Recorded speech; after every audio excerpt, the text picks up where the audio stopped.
Welcome to Taiwan Talks. I'm Albert Chiu.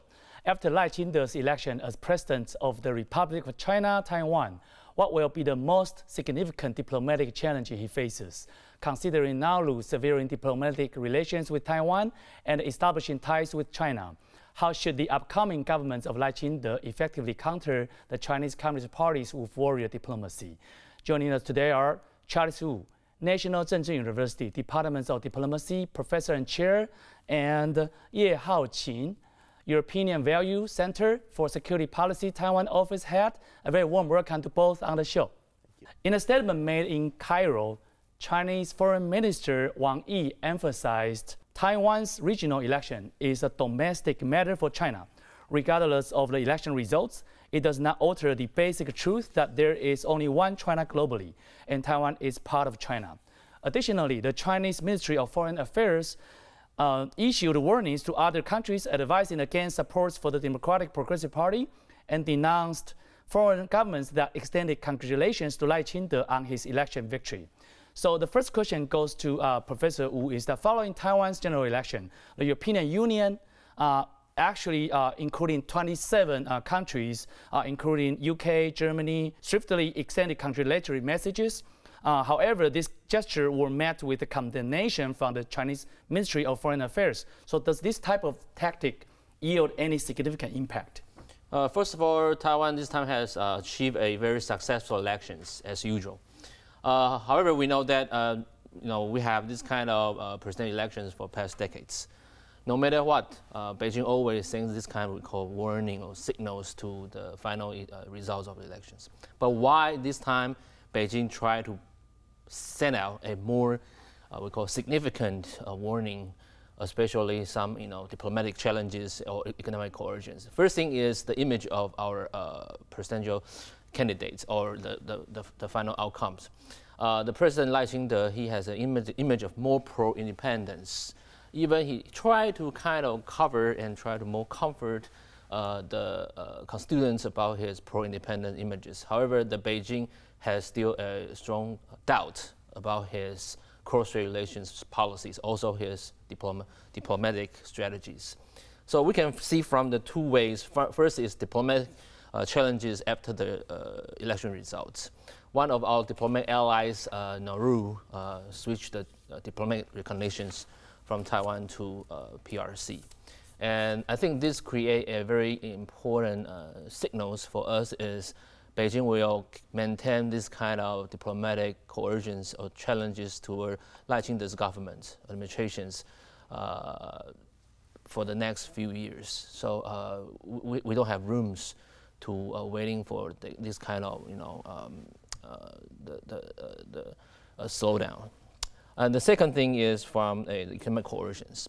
Even before the elections, we suffer from a lot of, we call this kind of economic coercions. For example, the ban on the grouper fish and also our pineapples products exported to mainland China.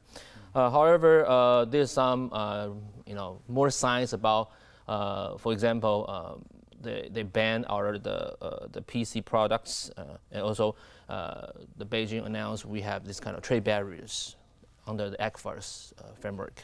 And the rumor says probably they will cut down the ACFA very soon in the future. So how can we handle these two, including the diplomatic coercions and economic coercions during the Lai Ching-te administration? Is a very important issues. Like what I say, Taiwan, we are a small country. We don't have so many choices, options. Facing the challenge from mainland China, how can we try to handle these challenges and also adopt a more kind of risk-averse strategies? I think it's very important for Lai Ching-te administration in the future.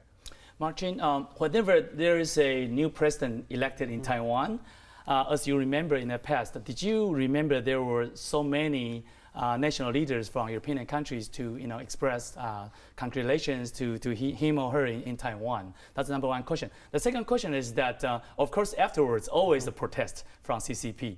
Do you think that that kind of protest is going to generate any kind of impact on the friendship between the European countries and Taiwan? Even though I think it's undoubtable that Taiwan's international profile has increased over the past 8 years under the two presidential terms of President Tsai Ing-wen, my enthusiasm about some of the statements that were produced in European capitals is quite limited. And that's because many of these statements focused on congratulating the Taiwanese voters instead of recognizing the winner of the without recognizing the winner of the election. Many of these statements did not mention Lai by name. So, for instance, the statement from the European External Action Service from Brussels on behalf of the 27 EU member states congratulated the voters on this successful democratic exercise. Statements from Paris and Berlin congratulated the voters, the candidates, and those elected without naming Lai or the Democratic Progressive Party explicitly. This is why I think that there is still a lot of self-imposed restraint when it comes to engaging with Taiwan more openly. Then your second question is related to China's response. I think that it is nothing new that China uses very belligerent rhetoric to respond to any sort of acknowledgement of Taiwan as an entity distinct from the People's Republic of China. And we saw very strong language coming out of, for instance, the representation of China to the European Union in Brussels, and also from the Office of the Charge d'Affaires of the People's Republic of China in Vilnius. But at the same time, I don't think that this rhetoric has a lot of effect on European audiences. I think that a lot of these harsh words are to be consumed by domestic audiences in China, and the political establishment in Beijing is projecting this message for their own people to showcase that there is no agreement in Beijing for any sort of what Beijing perceives as secession. Okay, so there's a follow-up for you, Marcin, is that can Taiwan, in your perspective, break China's diplomatic blockade with value diplomacy, aligning with democracies on principles like freedom of speech, rule of law, human rights, to counter China's aggressive diplomacy? My future global geopolitical tension involve into such bipolar conflicts, in your observation, positioning Taiwan at the heart of the clash between the liberal democracy, so to speak, and on the other hand, authoritarianism? I think that Taiwan is definitely very I think that Taiwan is very savvy in using its great human rights record and democratic success story to increase its international profile. And that is very clearly recognized by stakeholders in Europe, for example, as Taiwan is increasingly perceived as a like-minded partner. And this like-mindedness that stems from shared values is an important stimulus for European stakeholders to engage with Taiwan. At the same time, I think that we should remember that Taiwan is not a utopia, and there are still some outstanding issues of concern. And for the European Union, human rights cooperation with Taiwan is extremely important. Like death penalty, for example? Absolutely. So for the European Union, the work with groups in Taiwan that actively campaign for abolishing the death penalty constitutes a crucial task. But the EU is concerned also about some other issues. For example, the abysmal treatment of migrant workers, domestic workers, and fisherfolk, and also concerns of the LGBTQI+ community, including transgender individuals. Okay, Chonghan, so what is your observation of this so-called value diplomacy that Taiwan has been advocated for so much for so many years? But sometimes it worked in terms of, say, establishing civilian diplomacy, people-to-people diplomacy, but other times it's quite limited when it comes to participation of Taiwan in the international organization. So what is the analysis of this? I think the most important thing we need to observe for Taiwan is we share the very similar value with the United States, especially the democratic values, also the human rights. So under the Biden administration, I think he wants to use the hub and spoke framework to try to bring Taiwan into the umbrella of United States protections, especially focusing on the democratic values, or AI, or high-tech technologies.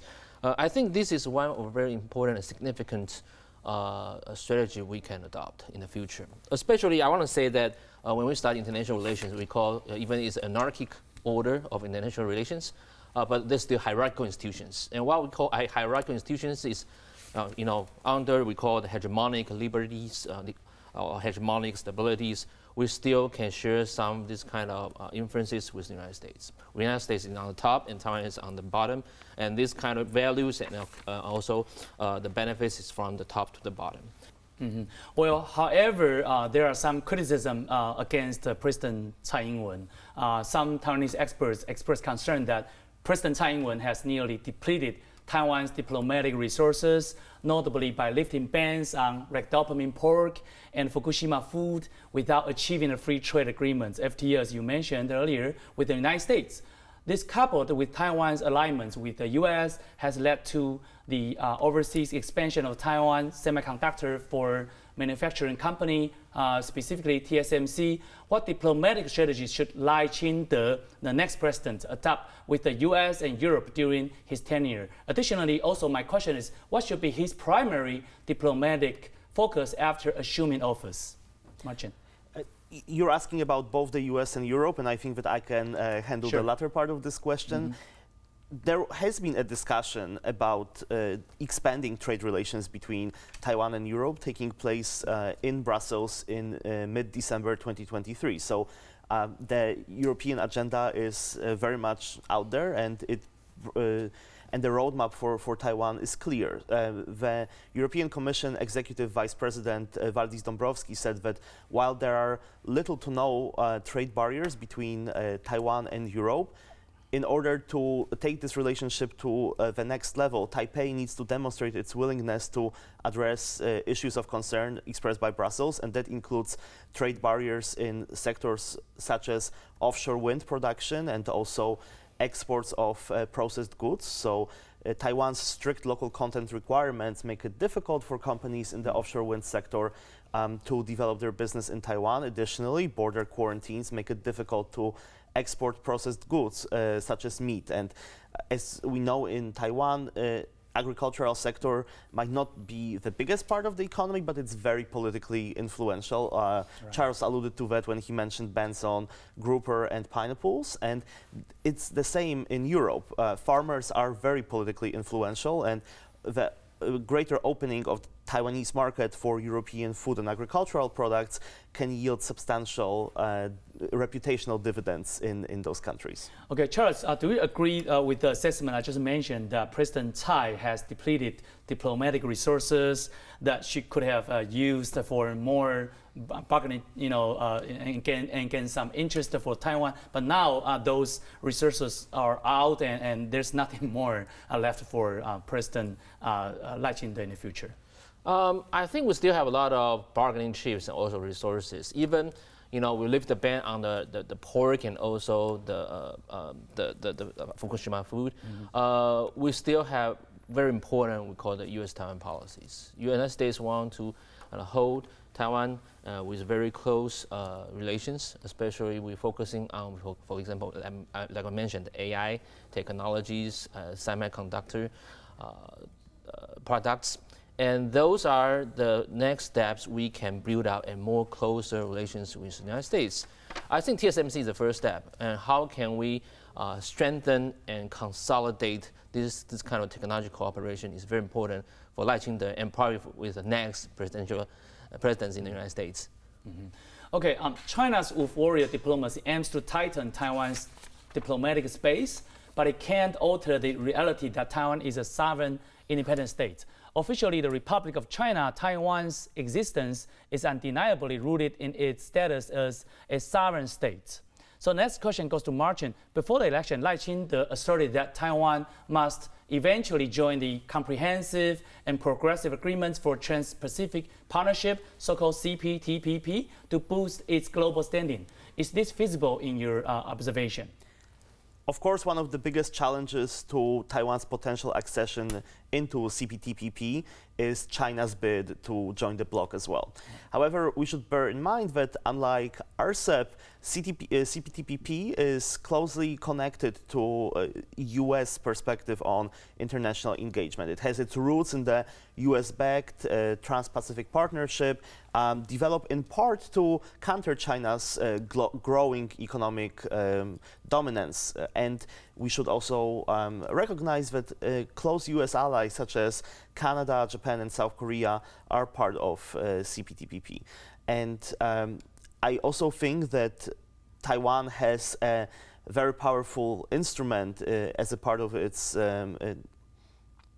I also believe that Taiwan has a very powerful instrument at its disposal, and specifically the new southbound policy. One of the 18 target countries of the NSP, the flagship foreign policy instrument of the Tsai administration, is New Zealand, the depository of CPTPP. So I think that Taiwan's strategy of diversification of its economic relations and outreach to partner countries which have not only traditionally been standing by Taiwan's side, such as the US and Japan, but also to new players. So, for example, the 18 target countries of the NSP has the potential to yield positive results for Taipei. Right, that's very good advice. So what about you, Charles? Do you help us to figure out what are the major obstacles for Taiwan to enter the CPTPP, even though we have filed the application already and we knew that China does this too? So what's your analysis of this? I mean, first thing, free trade agreements is very important for a country's economic development. All countries in the world under the WTO framework, they are eager to sign FTA with all the countries. And this kind of, we call, like, even no matter it's RCEP or CPTPP, we call it kind of like spaghetti balls of free trade agreements. Okay, it's a kind of multilateral free trade agreement with different countries. I mean, joining the CPTPP is not only economic problems, issues, it's also a political issues. Right. You mentioned that, and China is also want to enter, sign the CPTPP, and his allies, for example, Peru and Chile, or Malaysia, they are also the member of CPTPP. And I think a very important criteria to join the CPTPP is, first, they will establish a mission, a commission, to kind of review all the applications. How can we persuade those countries, Malaysia, Chile, and Peru, to let us get into this kind of framework is very important. And we also need to be aware of China's strategies, whether they want to use their allies to kind of blockade us from joining the CPTPP. But let's get back to the thing is, we need to finalize our negotiation and also our business, we call it the first 21st century's trade initiative with the United States first, and then we can see what's the next step we can get into CPTPP. Well, that leads to another question is that we know that the entrance criteria for CPTPP is quite harsher, yes, as opposed to, say, the entrance to RCEP. Okay, so actually the next question is about the TPP chairman Cohen. He said that Taiwan should aspire to join not just the CPTPP, but also the RCEP, RCEP, so-called Regional Comprehensive Economic Partnership, to improve cross-strait relations. So what advantages do you think the RCEP and CPTPP offer Taiwan, Marcin? I think we should recognize that China plays an instrumental role in RCEP. So RCEP consists of ASEAN member countries and then also all of ASEAN plus 3 format countries, ASEAN plus China, Japan, and South Korea, and most of ASEAN plus 6 countries additionally, with the exception of India. So this bloc is very much concentrated in the Northeast and Southeast Asian region, and in many ways it is a useful tool for Beijing to deter countries in the region from pursuing so-called de-risking strategies that might lower their engagement with China and its economy. Earlier on the show, we talked about the importance of value diplomacy for Taiwan and how Taiwan seeks to enlarge its international space through normative appeals, trying to showcase its commitment to democracy and sustainability. Even though it's not a member of the United Nations, Taiwan also shows its commitment to bolstering implementation of sustainable development goals at home and also globally. And RCEP was quite harshly criticized by many policy experts for its low standards on labor, human rights, and environmental sustainability protection. So the confluence of these factors, the China factor and the normative sustainability factor, should give stakeholders in Taiwan pause before committing to potentially joining RCEP. Mm-hmm. But also there are also a few countries, participating in both organizations. As I remember, Singapore, right? So Charles, would you kind of give us a further analysis of the advantage of Taiwan still, have a remaining interest in joining RCEP? I mean, Kowenzer, he is very optimistic. He was a surgeon, a medical doctor. Mm-hmm. But mention about the economic affairs, whether join RCEP or CPTPP. I think this is very obvious. First thing is, RCEP is under the China's kind of influences. Right. Okay, look at the ASEAN 10 countries. Based on the studies, when China started to think about joining whether RCEP or CPTPP, they know United States using TPP as a blockade against China. So China, starting in 2011, 2012, they started to think about joining the RCEP. Okay, they even want to use a lower kind of assertive policies toward ASEAN countries. They try to use a good neighbor policies and let the ASEAN countries to accept China to become one member of RCEP. Mm-hmm. So if Kowenzer want to mention and also join the RCEP, this is very, very important thing. You need to stabilize the cross relations. Mm-hmm. Okay, but like what I say, the second thing is there are 7 countries overlapping between RCEP and CPTPP. Mm-hmm. And there are huge difference between RCEP and CPT, like Marcin mentioned. CPT pay more attention to higher standards of products, while the RCEP is looking, they pay more attention to traditional, we call the manufacturing or agriculture products. If we cannot join RCEP, which create a huge impact on our agriculture products and also our manufacturing products, and then we switch to the CPTPP. Okay. CPT pay more attention to what we call the higher standard of labors, higher standard of human rights. Then if we want to join CPTPP, we need to fit into this framework, try to revise and improve our human rights conditions in Taiwan, try to make a better laws for our laborers, and also create a better kind of working environment for our laborers in Taiwan. Then we can think about how to join the CPTPP with more stronger supports. Okay.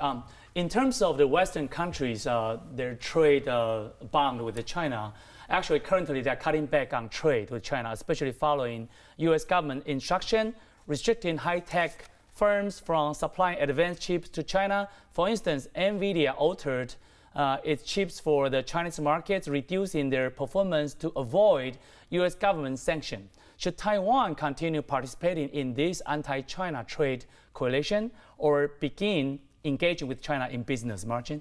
What Europe wants from China, and it was expressed very clearly at the highest level of political representation of the European Union during the December EU-China summit, is that Europe wants to engage in trade with China as long as it happens on an equal playing field. And Europe is very concerned about subsidies for Chinese companies and often state-owned enterprises, which then put European companies that don't have such subsidies at a disadvantage. And also given issues such as difficulties in market access in China for European companies, Brussels seeks to address the pressing issue of a tremendous trade deficit between the European Union and China. So Europe wants to de-risk its relationship with China. It doesn't want to decouple away from China. And Brussels is also explicitly calling on Beijing to once again create an equal playing field. And I think that it is extremely important for Taiwan to show that it is a reliable player in the international free trade regime, and I think that Europe recognizes the potential role of Taiwan in that quest. So earlier I talked about the discussion on Taiwan and engagement with Taiwan in mid-December before the European Parliament passed a resolution on increasing cooperation between the bloc and Taiwan on supply chain resilience, but also on reforms to the World Trade Organization. So Taiwan definitely has a role to play there, and it doesn't necessarily have to translate into alienating China. Okay, Charles, if Marcin is right about the European countries did not cut down the volume of trade with China, but better just de-risking, pretty much in old saying that put the eggs in different baskets. So what's your advice to the future, the Taiwan's next president, Lai Ching-te, in terms of whether we still, or Taiwan still continue the path, cooperating with the United States in this anti-China trade association, or, rather just kind of engage more with the Chinese markets? These are good questions, Albert. Let's talk about Tsai Ing-wen first. Tsai Ing-wen, she mentioned, or even during her administration, they mentioned that our major free trade agreements, ECFA, is sugar-coated poisons. Mm-hmm. However, we still made some money from these we call sugar-coated poisons. But we know that the DPP government wants to kind of switch the focus from mainland China markets. For example, they don't want to put all the eggs in the same basket. They want to split the eggs from the same basket, which is using a more hedging policies. Economic hedging policy, I think, is a doable strategy for Lai Ching-te's government. Mm. If you want to slowly, gradually move away from China's markets, you need to find a substituted markets, economic markets, with the same size as mainland China. So I think United States try to bring this kind of issues to the table. They want to help Taiwan to build up more business networking or this kind of linkage with Taiwan. However, you need to kind of persuade our Taiwanese businessmen, all our Taiwanese companies, and try to, we call offshore, this kind of offshore balancing, or it's kind of offshore investments in the future. I don't know how to do that, but probably we need more better strategies, from the business areas. Okay, Charles and Marcin, thank you for the great insights. Thank you. Lai Ching-te's electoral win reflects the resolve of Taiwan's people to counter the CCP's threats and meddling. Yet the PLA and CCP maintain their firm stance on Taiwan, showing no signs of concession. Thus, Lai should pursue a practical strategy to garner more international allies for Taiwan. If you liked our discussion, please leave us a message and subscribe to Taiwan Talks. See you next time.